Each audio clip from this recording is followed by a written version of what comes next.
ছুটির রাগ অভিমান ভাঙতে কী সিদ্ধান্ত নিল অভি? হ্যাঁ বন্ধুরা, আমরা এমনটাই দেখতে চলেছি প্রতিজ্ঞা সিরিয়ালের নতুন মোড় এবং নতুন এপিসোডে। তো তোমরা ভিডিওটিতে লাইক দিয়ে পুরো ভিডিওটি দেখতে থাকো। তো বন্ধুরা, আমরা গল্পের শুরুতে আমরা এমনটাই দেখতে পারবো অভির মা বাবা দুজনেই বসে গল্প করে।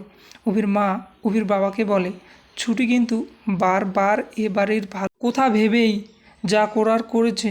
আমার মনে হয় তোমার একবার ছুটির সাথে কথা বলা উচিত। অভির মায়ের কথা শুনেই অভির বাবা চমকে ওঠে। অন্যদিকে ঘরে অভি এবং ছুটি দুজনে আলাদা আলাদা বিছানায় শোয়।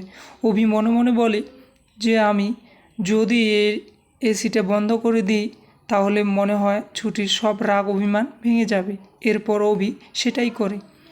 সব কিছু দেখে ছুটি মনে মনে বলে, ইচ্ছে করে এসিটা বাড়ানো কমানো করছে যাতে আমি রেগে গিয়ে সরাসরি কিছু তো বলি।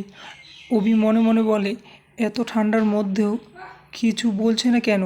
আমারও নাম অভিমূল্য রায়, কিভাবে কথা বলতে হয় সেটা আমার ভালো করে জানা আছে। এরপর ছুটি মনে মনে বলতে লাগে, যতই আমাকে কথা বলার চেষ্টা করুন আমি তো কোনো কথাই বলবো না। এদিকে রুমকিও চলে আসে এবং ঝুমকি এসে অভির কিছু কথা বললে ছুটি মুখের উপর জবাব দেয় যে আমার বরের দিকে একটুও তাকাবি না। এরপর ঝুমকি বলে, তোমার বর মানে? ওটা তো আমার বর ছিল। এরপর ছুটি বলে, কি বললে? ওটা তোমার বর? এই যে শাখা, এই যে সিঁদুর, এসব কিছু স্বীকৃতি দিয়েছে আমাকে, ও তোমার বর হতে যাবে কি করে? এরপর ঝুমকি রাগ করে বলে দেয় যে ওটা আমারই পাওনা ছিল, ঠিক আছে? ওটা তুই আমার কাছ থেকে ছিনিয়ে নিয়েছিস।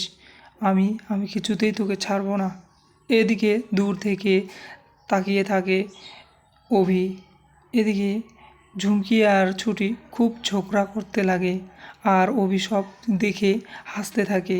তো বন্ধুরা, তোমাদের কেমন লাগলো এপিসোডটি প্লিজ কমেন্ট করে জানিয়ে দেবে। নতুন নতুন এপিসোড দেখার জন্য চ্যানেলটি সাবস্ক্রাইব করে পাশে থাকবে। ধন্যবাদ বন্ধুরা, দেখা হচ্ছে অন্য কোনো আর একটা নতুন এপিসোডে। সবাই ভালো থাকবেন এবং সুস্থ থাকবেন।